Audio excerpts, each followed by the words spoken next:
very good evening and welcome to another edition of Biz First in Focus. We're coming to you, of course, from our Newsfirst studios here in Colombo. This evening, we've got in our studios the immediate past president of the National Chamber of Exporters, Mr. Ramal Jasinghe. A very good evening, sir, and thank you very much for joining us on this show today. Mr. Ramal Jasinghe, I was reading a recent report that was issued by the International Labour Organization, the ILO. It states that the increase in income of Sri Lankan exporters does not really trickle down to the employees of these large-scale exporters here in Sri Lanka. I mean, what's startling is the fact that over the years, given an increase of $100 in the income of an exporter, the value or the increase in wages for their employees has been as little as 925 rupees, and in some cases even 200 rupees. What's the reason for this? Well, you've got to look at it in a broader perspective. Okay. I mean, take the situation of the exporter or the export entrepreneur or the exporter. He has to battle with, he or she has got to battle with the issue of a depreciating rupee, for one thing. And with the depreciating rupee comes a whole slew of issues. One of them is the buyers demand better prices. So then how do you keep your cost of production to be acceptable or to be viable enough to run the business? So that is the first step. Second thing is the role of the product in itself or what we are exporting. Now I have been generous by saying it's 43%, but the real value addition component, that is the local input going into exports, is less than 33%. So we've not really looked at it too seriously or focused on it much in the past because we had a fairly stable rupee against the dollar. But now with the sudden or the rapid depreciation of the rupee, which is now hopefully stabilizing, has brought new focus on the need for value addition and what we need to do. So I've been an advocate, or a very strong advocate, that we need product innovation, product enhancement, product augmentation and further product development, and more incentive or more encouragement for research and development, so that our exports, or at least the diversification of our products which we export, could be much more broad based than what it is now. But now, according to the report, it says for an increase of $100, it's just been 900 to 200 rupees, and an increase for the wages of their employees. Do you believe this is fair? More than fairness, it's the viability of the enterprise. Now, could you? And the other thing is skills. Now, there are garment factories that I know, that apparel factories that have actually shut down because we had a lack of people willing to work in them because of better options, or they'd rather go for more easy options. And then you had the wages issue, and also somebody who's trying to meet their production targets cannot meet that because we don't have the skills. So there's a huge dearth of skills development. And also this happens in other industries as well, to give the dignity of labor. Now probably people from your generation would have different expectations when we grew up, right? So in our case it was to get into a profession, get into a job and then get by, and our needs were simple. But probably your needs are more complex. You would need the trappings of life, probably a smartphone. I mean, there's nothing wrong with that, right? But then what is the appeal? Because I think the policymakers need to see what is it that young people require to get into the job market. Now, for example, I got two cases that I would like to highlight here. I'm trying to help a boy from Gaul who's got a degree in aeronautics from a very prestigious Russian university. But for 6 months he is at home. He cannot find a job. So he's asked me to help him to get at least a mechanical engineer's job. And he's overqualified. He's overqualified. And the people who can give him a job are also tightening their belts because they got to run their companies or the enterprises much more efficiently. So we have that side. Then the other thing is mismatch. Now in the place I work, I have an IT first class honors IT engineering graduate who's doing sales in a completely different line. So I think there's got to be a national effort to identify and to develop the skills. So the National Chamber of Exporters has been in business with the government for quite some time. Do you believe that given the Sri Lankan system, our political system, issues we have in governance structures, can we maintain a stable policy, or can we even, for starters, create a policy that would last for long? Okay, the national export strategy is a solid piece of work, I would say, that has been introduced, and it's still early days. We are still taking baby steps on the implementation. Okay. So they've through a lot of research, and it was guided Because by when it comes to drafting legislation even and plans and policies, we have the talent pool that we need. But it's only when we come to the implementation part of it that we stall. Exactly. So that's where there's got to be perfect engagement again, the same as when we did it, when we crafted it, to implement it. So there's still some work to be done, but I must say some headway has been made, and they've articulated it into 6 emerging industries. Okay. Work is being done, and there's engagement, and I serve still on the implementation committee, where we meet regularly, and then we look at the bottlenecks and the what you call the bottlenecks and the obstructions in which we can develop. And I must say the policy making or the powers that be have been more amenable to change. So we are looking at it. So the EDB is the enabler, Export Development Board, and the private sector. So I feel that there is hope. So it's, of course, you can't expect now, as I said, early overnight days. Success. It was implemented only in, I think, less than a year ago. Okay. So we are still a couple of months ago. So now we got to get the buy-in. Now that's the important thing, getting the buy-in from the export community to take the strategy forward. So in the parallelly to bring export earnings into pockets or into the salaried employees. Okay. Is the next step. So to do that, you got to have the other microeconomic factors in place, conducive to create the situation. You were speaking about a lack of labor for certain industries, even the apparel industry, to meet their targets. Particularly, yeah. Can you draw? Would I be wrong if I drew a parallel between the fact that the wages of, according to the ILO report, the benefits of exporters having an increased income not trickling down to their employees as a reason for the lack of I don't think that is direct. To be fair, I don't think that is there is a direct correlation there. It's just that people find it less dignified to work in a factory rather than ride a 3-wheel and then earn. Right. But I think what we've heard right now, or at least in recent times, is that the 3-wheel driver's life is not all that rosy now anymore because of the Uber and the other competing modes of transport. But nevertheless, they are also part of the economy, which we got to recognize and realize. So it takes a lot of effort on the part of the exporter, on the part of the employer or the entrepreneur, to dignify the fact that you are working in a factory and also show a career path if possible. So I don't know how geared we are and whether we have the luxury to do that. I think that is the main thing to What do you mean exactly how geared we are, and if we do have the luxury to do that? So that is what's holding us back? It's again the cost of production. Okay. I mean, you take anything that we produce, the cost of production is one of the biggest hurdles that we got to encounter. Now, unless agriculture, we have all the resources, we have the mineral resources, but again, we need to go deep into this to see how we can develop research and development, and also practices.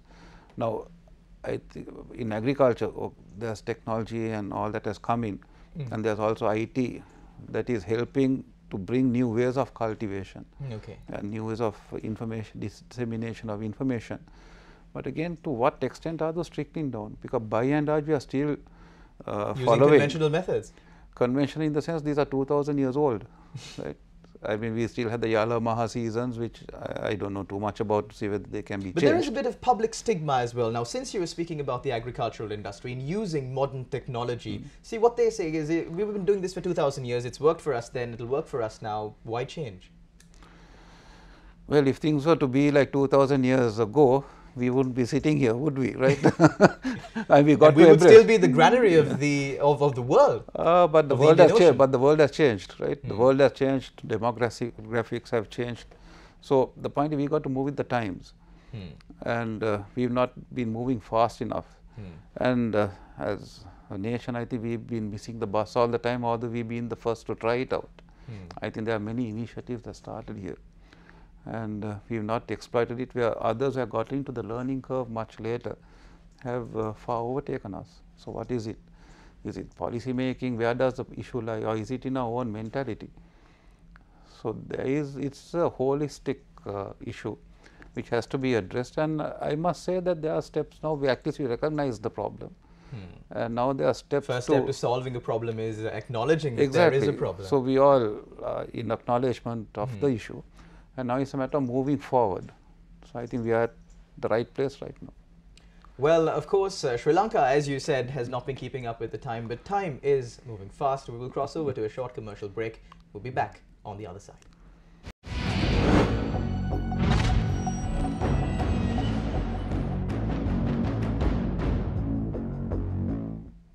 Welcome back. You're watching Biz First in Focus. We're in conversation with Mr. Ramal Jasingh, the immediate past president of the National Chamber of Exporters. Sir, getting back to our conversations, you were speaking about a dearth in the labour market here in Sri Lanka. When it comes to acquiring specialised skills, does the Sri Lankan education system really serve its purpose? If you take a cursory glance at how many students enter the university, and into which area they enter. Of course, the university system has now expanded quite rapidly and quite widely, but you see a lot of the students getting into the commerce and into the art stream. Okay. Whereas right now we need more technicians. So, we got the university system producing scientists and technicians, and on top of that you have You mean scientists and art graduates? No, I am talking of science, Okay. the science streams, applied Okay. sciences and the streams. And in fact, we produced engineers and astrophysicists who are working in NASA. True.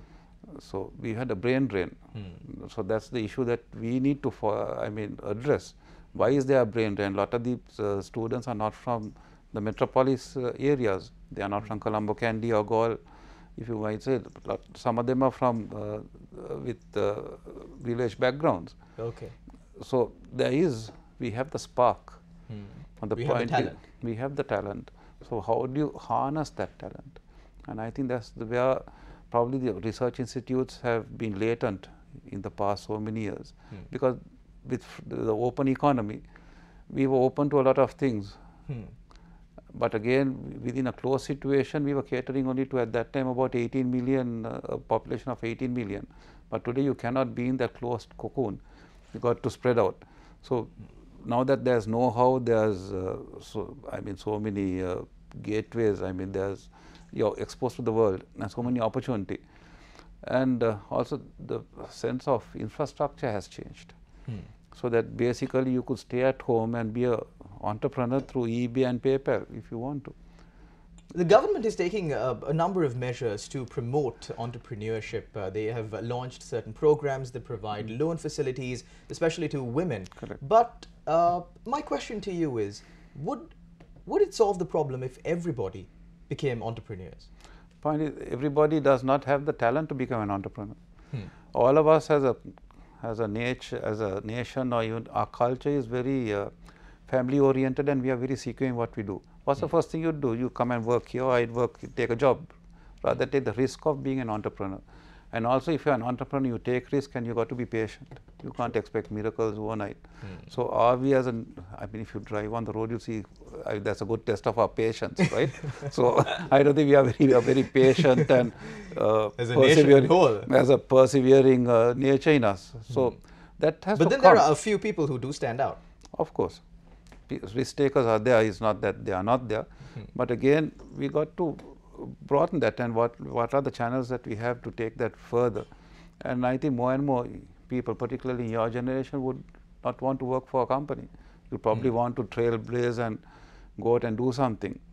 So then you got to have the infrastructure and the other facilities to enable such growth. And I think that is happening now. So it's a matter of time, I guess, but again, it's a continuous effort. But then again, the question is, does the educational structure in Sri Lanka support that growth? Does it provide incentives to that growth? An experiment was done in the 70s, the time I was in school, where they had preference over pre-vocational skills against the pure sciences or arts. Okay. And that was a disaster, I guess, and that's why we went back. So, it's actually the post. I mean, our education system has to be fine-tuned, upgraded. And today we are talking about giving tabs to schools, which is a very good thing. And I think we have identified the problem and steps are being taken, but it will take a bit of time to catch on. But we got to have the political and the economic will but then to even make that in providing tablet computers to students, how practical is this situation? Now, we here at Newsfirst have been out to out of Colombo, out of the bounds of the developed Sri Lanka, and into the heart of rural Sri Lanka. And these children don't even have proper sanitary facilities. They don't have proper water, proper drinking water, let alone these students being given tabs. That's not going to. There's not going to be anything. It's like you can't solve all the problems of the world in one shot, right? So true. You got and to also another point is that the proposal to award these tabs was put forward about 2 years ago. But unfortunately, the plan or the committee to draft a plan on what to do, as in what syllabus, how does this work, how are the students going to be taught through these tablet computers, was only established recently, within this week, I believe. Yeah, so this all goes back to the policy holding structure that prevails in the country. In the authorities. I mean, I can get up from the wrong side of the bed on one day or night and then say, look, let's do this. But again, you got to have the supporting structure to implement it. It cannot be implemented overnight. And I mean, let's face it, you walk out on the road, you get your Wi-Fi connected. Where do you get that? I mean, even in parts of India, you can't get Wi-Fi. So we are quite advanced, and we have the advantage of being a small nation. So you can make that. And we are one of the few people that has, I think, virtually 200% mobile phone penetration. And I think about 2 to 5% of that by now is on smartphones. So these are the plus points. So thanks to us being very fastidious, we go for better things as a nation. And therefore, we have the advantage of cutting short the learning curve which other nations would have gone through. So now we can fast track.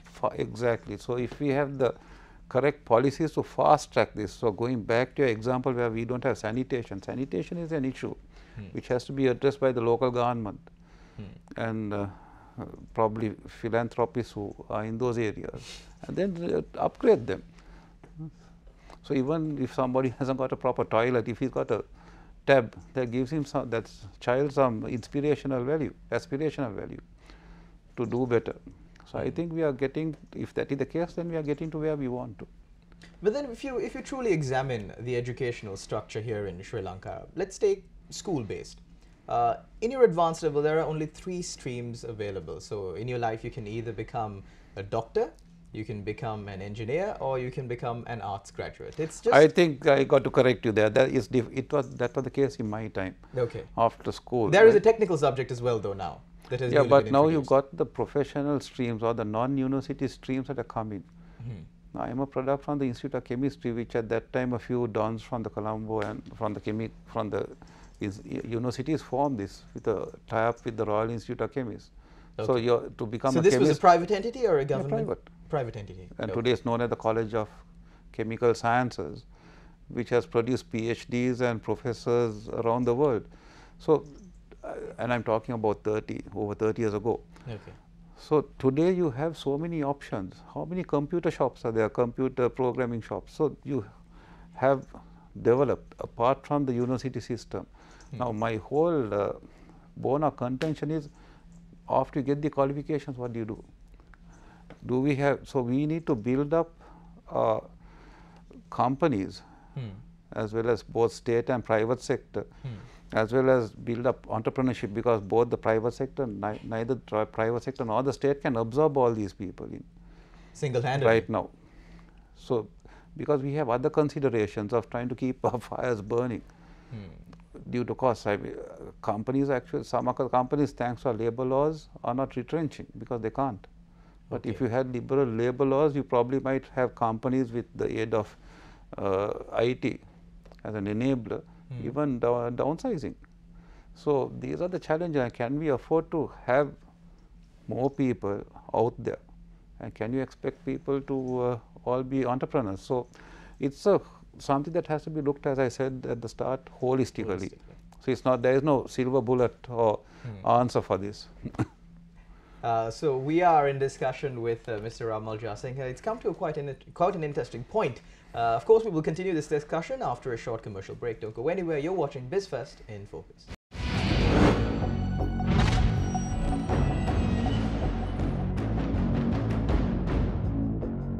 Welcome back. You're watching BizFirst in Focus. Getting back to our conversation, Mr. Ramal Jasinghe. Of course, Sri Lankan authorities have pointed out that tourism and exports are our ticket out of this debt trap that we're in. What are your views on the matter? I think I tend to agree with that, because if you take our exports versus our import bill, it's like double the export effort. So diversification of exports, enhanced value addition on our export items, and enhancement of our services, because the services basically cost nothing if you really do it well. When you say services, what exactly do you mean? Tourism is one thing, wellness, then ecotourism, and various branches where you branch out. Say within tourism in itself, you can branch out to so many things. Entertainment. And then food processing. Actually, embodies the 6 industries covered or identified by the national export strategy. Now I keep on talking about this like a broken record, but I think the real basis on which can get us out of this trap. And if we have prudent fiscal policies and exchange policy, which I think the central bank at the start has been looking at, and they have been talking about some time back on flexible inflation identification or whatever. I don't think I have the correct terminology. Rather than pegging your inflation on the exchange rate. So I don't know whether we had the luxury to do that because of the rapid depreciation. But I think with these 8 tranches coming in, with the final tranche, though it comes at a cost, it would at least in the short term help to stabilize the dollar. And now that Sri Lanka has seen a glimpse of the darkness that we might be in if we do not want to go back there. We do not want to go back there. So, and you were saying increasing our exports is one way out of this, but shouldn't also reducing our imports be another option that we should? So that is the value addition I was talking about, where we need to use science and technology and know-how to bring about import substitution in that sense. And we should also take more steps to encourage Sri Lankans, local producers, to export to other countries? Exactly. So it is market diversification, as I said earlier in the interview. So we need, and another thing that I probably forgotten is marketing, because I believe that marketing and technology are like the 2 bars of a scissor. One is not good without the other. So we may produce the best cinnamon or the best pepper, but again, if we do not have the know-how, the marketing skills to market it, identify new markets, and to use these products into other areas which have not been used in before. For example, pepper is, I told that the largest purchaser of pepper is Switzerland, and they don't use it for food or medicine, they use it for pepper spray in the defense of ladies. So we didn't know that earlier. So then why not exploit those avenues? So this is just one example. So there may be many more. And with our indigenous herbal herbs, we probably might have new uses for them. After we find people coming into Singaraj and trying to smuggle out natural resources, our herbs, for flora and fauna. So there must be something that only thing we worse don't know than about. That is the fact that we didn't know how that is the point. That's the point. So that is where research and development and scientific institutions should plays a major role. Be engaged. So it's not, you cannot keep any area in isolation, because we are now, I would say, probably exaggerate saying we are on a war footing here to get a balance of payments right and to enhance our exports in relation to imports. So I think every possible step should be taken to engage. Mr. Jasinghe, I believe the adverse incidents that happened in the past, the regrettable incidents that happened in the past, has really opened the eyes of the general public of Sri Lanka. They are more aware of the actions that they take, as well as the actions of the leadership of the country that they take, and they have seen the adverse impact of mistakes, and that mistakes are not acceptable now. Well, I learned in school that the word crisis comes from a Greek word seeing a day of reckoning. Okay. So I think we've learned, the best lessons are learned through a crisis, and then you don't go back to making the same mistakes. So I think we need the occasional crisis to come along to make us more educated, to make us do things better, and to ensure that we progress. It's not the ideal situation, but for Sri Lanka, we need a bit of a jolt for something to happen. So as I said, the way society Take, for reacted, example, our cricket team. exactly, right. So as was discussed last evening, that you have to make many mistakes to get a success, right? So it's not a matter. Failures are the pillars of success, of course. Well, thank you very much, Mr. Ramal Jasingh, for you. joining us on our show this evening. Unfortunately, we've run out of time. Thank you very much to our loyal viewers out there for tuning in. Take care and God bless until next time. I'm Charlene Benedict.